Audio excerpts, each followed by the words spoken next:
Hegel, a repulsive, mindless charlatan, an unparalleled scribbler of nonsense.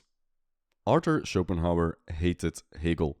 He called him a charlatan, insipid, a laughingstock, hollow, senseless, stupefying. His rambling writings would completely destroy the minds of an entire generation. His meaningless scribbles would become a monument to German stupidity. Hegel's pseudo-philosophy would provide posterity with never-ending amusement. It's the year 1820. Arthur Schopenhauer has just published his magnum opus. He won a prestigious position at the University of Berlin, teaching philosophy. However, he purposefully scheduled his lectures at the same time as those of his colleague Hegel, Germany's most famous philosopher. 200 students attended Hegel's lectures. Only 5 attended Schopenhauer's. Often, he lectured to an empty room.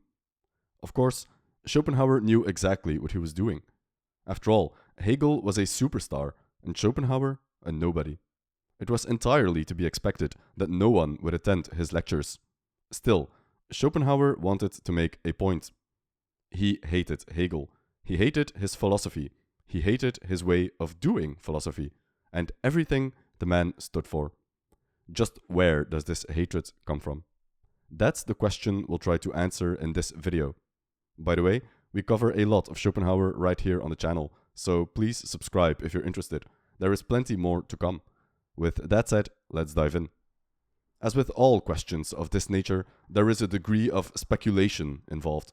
In this case, there seems to be an agreement that Schopenhauer's hatred of Hegel comes from 2 sources. First, personal animosity. Schopenhauer simply didn't like Hegel as a person. Second, philosophical disagreement. In all likelihood, these 2 aspects mutually strengthened and ignited one another. The main debate is really more of a chicken and egg problem.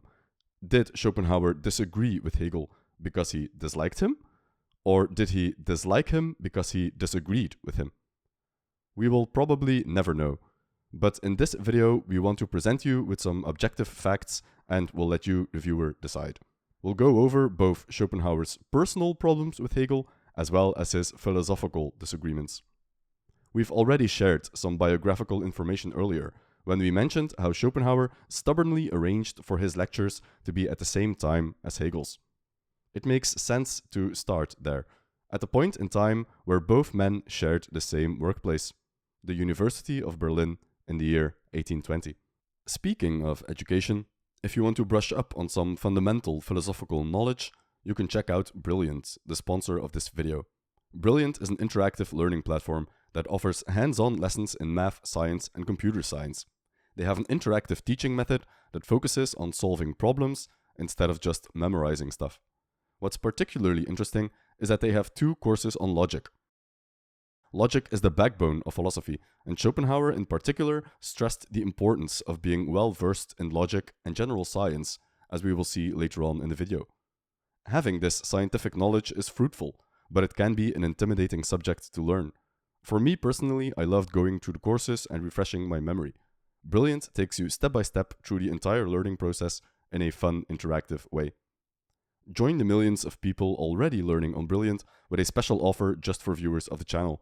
Head to brilliant.org/Weltgeist to get started for free with Brilliant's interactive lessons. The first 200 viewers will also get 20% off an annual membership. Thank you to Brilliant for sponsoring this video. Now back to Hegel. We're at the University of Berlin, and Schopenhauer has just won a professorship there. Just one technicality remains. He needs to give a lecture to an audience of professors, kind of like an exam or a test run. Among the attendants was Hegel, the head of the philosophy faculty. The test lecture itself is nothing special. It was about a traditional philosophical topic, the 4 causes of Aristotle. But it's during this lecture that we find the first real-life interaction between Schopenhauer and Hegel. Hegel asked Schopenhauer about the reasons for a horse to lie down on the street. Schopenhauer replied, "Because it's tired, which is a result of its heartbeat and blood flow, among other things." Hegel then asked whether he thought that such animal functions as heartbeat and blood circulation could be classified as reasons. You can tell things are getting very technical, nitpicky even, but remember, this is basically a philosophy exam we're talking about. Schopenhauer corrected Hegel. He said that only conscious movements of the body are animal functions. The implication here is that Hegel asked a nonsensical question because he used the wrong term. In any case, the debate was settled when the professor of medicine intervened and supported Schopenhauer's position. Schopenhauer passed the exam, receiving passing marks from everyone in the jury, including Hegel, and from now on he would be a teacher at the University of Berlin. This little incident, with Hegel using the wrong philosophical term to ask Schopenhauer a question, is the first real-life interaction between these two men that we know of. We know for a fact that Schopenhauer was an arrogant individual. It's very likely that this episode sowed the seeds of hatred. From Schopenhauer's perspective, here we have a philosophical charlatan trying to come across as intelligent, even belligerent, by asking a quote-unquote tough question, but falling flat on his face by using the wrong term. Remember, Hegel was the philosophical superstar of this time. All serious philosophers in Germany called themselves Hegelians. Schopenhauer believed he was basically the only one who saw through Hegel's tricks and word salads and saw him for the no-talent charlatan that he was. And then, during Schopenhauer's philosophy exam, Hegel made this rudimentary beginner's mistake by imprecisely using a philosophical term. This must have enraged Schopenhauer and confirmed everything he thought about Hegel, that he was just a pretender and not a serious philosopher. All of this is about Hegel as a person, however. But this little episode is worth mentioning because it leads us neatly to one of Schopenhauer's main objections to Hegel's philosophy. The 19th century is an interesting period in the history of philosophy. Broadly speaking, philosophy and science have been intertwined since philosophy's beginnings. Without diving too deep into history, consider, for example, Aristotle, who wrote extensively on philosophy but also on biology, chemistry, and physics. René Descartes was a mathematician, and a philosopher as recent as Immanuel Kant wrote papers on geology and astronomy. It was assumed, if not required, that a philosopher should have a firm grasp on the natural sciences. That's where the term natural philosophy comes from, being almost synonymous with what we today would call modern hard science. For a prominent example, look no further than Isaac Newton's landmark work on gravity, the full title of which reads Philosophiae Naturalis Principia Mathematica, or Mathematical Principles of Natural Philosophy. But in the 19th century, the time of Hegel and Schopenhauer, this marriage of science and philosophy was starting to crumble. Amazing advancements in the scientific field led to a gradual divorce of these two disciplines. First of all, it became impossible to be well versed in science, simply due to the sheer volume of new discoveries being made. And second, a sentiment started to brew that science doesn't need philosophy at best, or that science is held back by philosophy at worst. Still, the divorce was far from finalized. The 19th century is a transitional period, and Schopenhauer belonged to the old guard. He studied medicine for 2 years before switching to philosophy, but even after his change of program, he attended more scientific lectures than philosophical ones. He had a lifelong interest in the sciences, and up until the end of his life, he was subscribed to scientific journals and read them to stay up to date on the latest discoveries and developments. For Schopenhauer, being well versed in science was a prerequisite to being a good philosopher. In fact, he viewed it as a major strength of his work that his metaphysical theories also accounted for a slew of biological observations, most notably on the behavior of animals and plants. Throughout his writings, he refers constantly to a wide variety of animal species, explaining their behaviors in terms of his philosophy. Schopenhauer is even quoted by Charles Darwin in his work The Descent of Man. All of this is to say that Schopenhauer thought science was pretty important. And then there's Hegel. It's a well-documented fact that Hegel had some pretty strange ideas where science was concerned. One famous story tells of a dissertation by Hegel which presented a so-called a priori proof that only 7 celestial bodies could ever exist in our solar system. The dissertation was published, and not even a year later, a new dwarf planet was discovered, Ceres, in between Mars and Jupiter. Another infamous example is Hegel's idea on gravity. In his Philosophy of Nature, he writes about a physics experiment. If we place an iron bar on a fulcrum and put a magnet underneath one side of the bar, then the bar will tip towards the magnet and lose its equilibrium. Hegel argued that, because the one pole of the bar drops towards the floor, that this pole has just become heavier. The experiment proves, according to Hegel, that an object can experience an increase in weight without an increase in mass. Schopenhauer lambasted Hegel for this idea in a notorious essay. Not only does Hegel display a complete lack of understanding of physics, he even gets the fundamental logic wrong. Here then, the distinguished philosopher makes the following inference. If a bar supported at its center of gravity subsequently becomes heavier on one side, then it falls to that side. But an iron bar falls to one side once it has been magnetized. Therefore, it has become heavier in that place. A worthy analogue to the inference, all geese have two legs. You have two legs. Therefore, you are a goose. Earlier in the video, we talked about Hegel and Schopenhauer's disagreement on what constitutes an animal function, with Schopenhauer's view ultimately gaining favor of the professor of medicine and biology at the university. This was another instance, at least in Schopenhauer's eyes, that Hegel is simply ignorant on matters of science. He would sarcastically call him Mr. Know-Nothing after this altercation. So to recap, Hegel thought that our solar system could only have 7 celestial bodies in it. Wrong.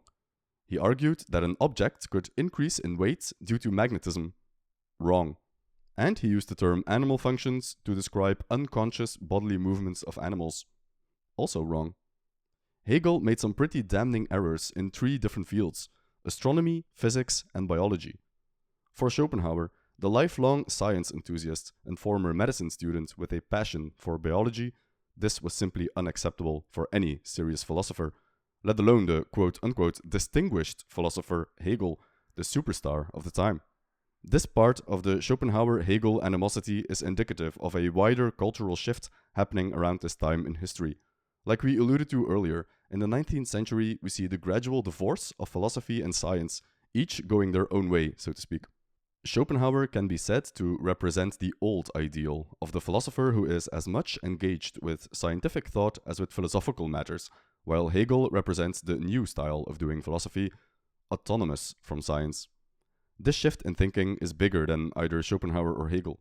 Kierkegaard, for example, who criticized Hegel heavily, is nonetheless also an example of a philosopher who had no formal schooling or even serious interest in science. The question of whether a philosopher should be well versed in science or not is beyond the scope of this video, but Schopenhauer, for one, certainly thought so. And he considered it a major flaw of Hegel, both as a person and a philosopher, that he, with all the confidence in the world, exclaimed wild and wrong ideas that even in their time were recognized as simply unscientific. Every student of philosophy will tell you the same thing. Hegel's writing is incomprehensible. Even in his own time, his writing was considered to be overly tedious, meandering, unclear. But nonetheless, due to Hegel's stardom, it quickly became the way in which German intellectuals were supposed to write. A good example of this is found in the prose essays of Richard Wagner, which are similarly demonized as incomprehensible, with run-on sentences that go on for entire paragraphs, and the pretentious use of difficult words where a simpler one would clearly suffice. But that's how you were supposed to write if you wanted to come across as a serious intellectual, and it's part of Hegel's legacy. Contrast this with Schopenhauer, who is universally praised for his clear, concise prose, his ability to articulate profound truths in simple words, and his talent for finding the perfect analogies and metaphors to explain his ideas. The most consistent feature of Schopenhauer's attacks on Hegel are about his horrible writing style. For example, the height of audacity in serving up pure nonsense and stringing together senseless and extravagant mazes of words, such as had previously only been heard in madhouses, was finally reached in Hegel and became the instrument of the most barefaced general mystification that has ever taken place. For Schopenhauer, Hegel's writing style was the ultimate proof of his charlatanism, using difficult words and long sentences to confuse the reader and create the illusion that something profound was said, when in reality only nonsense was spoken. You need only read one page of Hegel, Schopenhauer argues, and ask yourself the question, is this person honestly searching for truth, or is this someone who merely tries to appear smart? The answer to that question will allow you to see through Hegel's sophistry immediately. Meanwhile, Schopenhauer prided himself on the clarity of his own writing style. He often repeated that his goal was to write in German in the way that David Hume wrote in English, that is to say, with extraordinary clarity. For Schopenhauer, the height of philosophy consisted in conveying big truths in small words. Simplicity does not stand in the way of profundity. In fact, Schopenhauer would probably argue that the mere fact that a truth can be expressed simply is proof of its truthfulness.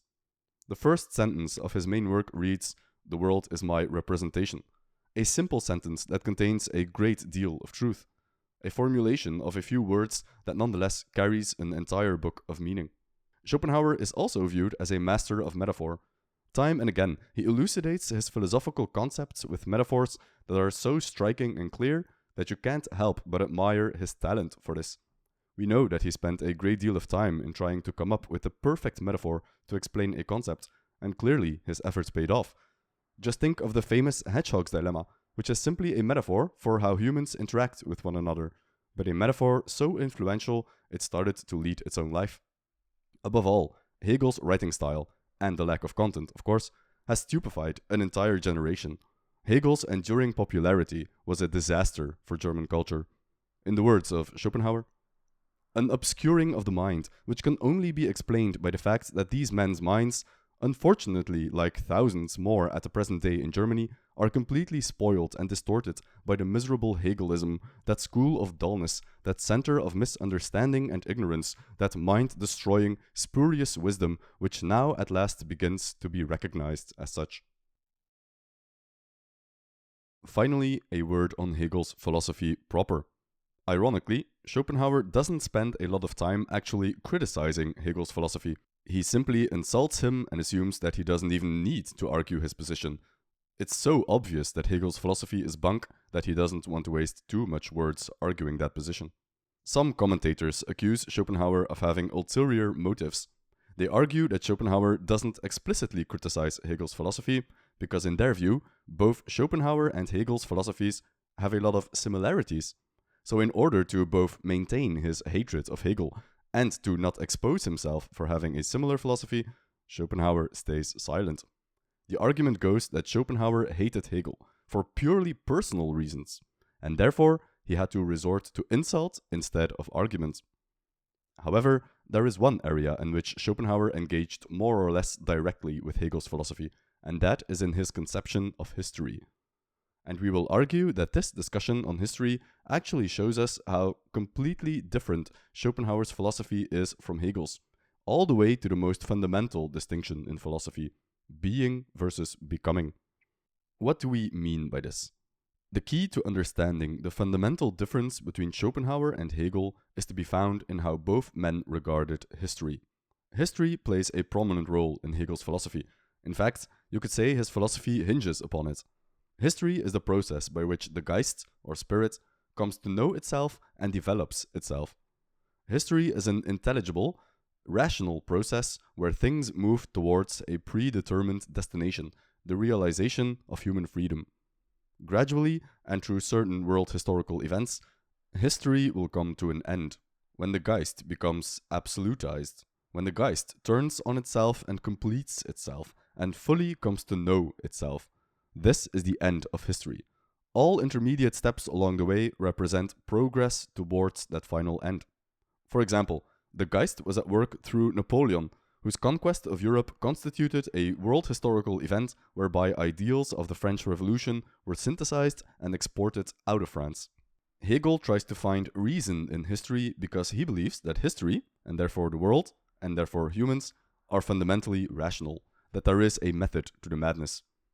A rational process underpins all of history, and in the Hegelian system, the Geist will develop and unfold itself through time, whether or not any particular human is ready to carry out its work. The development of the Geist is not contingent, it's something that must happen by necessity. In other words, the Napoleonic conquest of Europe must have happened with or without Napoleon. If Napoleon Bonaparte as an individual had not been born, someone else would have acted in a similar way as to further complete the march of the Geist through history. By the way, we've done a dedicated video to Hegel and Schopenhauer and their views on Napoleon and his significance in world history. Link in the description. Let's quickly recap and go over some characteristics that Hegel assigns to history. History is rational. History has a positive end goal.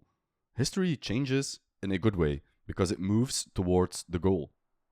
Every single point here runs counter to Schopenhauer's ideas. Hegel confuses history with philosophy, and this critical error is why Hegel and Schopenhauer fundamentally disagree. Because for Schopenhauer, history and philosophy are polar opposites. Since history studies primarily the particular, it's the opposite and counterpart to philosophy, which is concerned only with the general. While history teaches us that at every time something else has been, philosophy tries to assist us to the insight that at all times exactly the same was, is, and shall be. Schopenhauer considers philosophy to be the study of the eternal, of the unchanging. Of course, this is completely in line with his main philosophy, which posits the existence of a singular will, which manifests itself in the multitude of our material world, but which is, in essence, unchanging.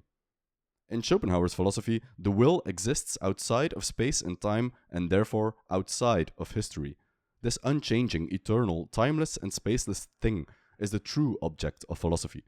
History would be the study of the changing manifestations of this will through time, as they appear to us in the world as representation. Symbolically, we can therefore say that history studies length, while philosophy studies death. Or, in other words, history studies becoming, while philosophy studies being. Schopenhauer accuses Hegel of confusing these two disciplines. He styles himself a philosopher, but is actually in the business of studying history. Upon this rests the opposition between philosophical and historical minds. The former want to go to the bottom, the latter want to go through the whole series.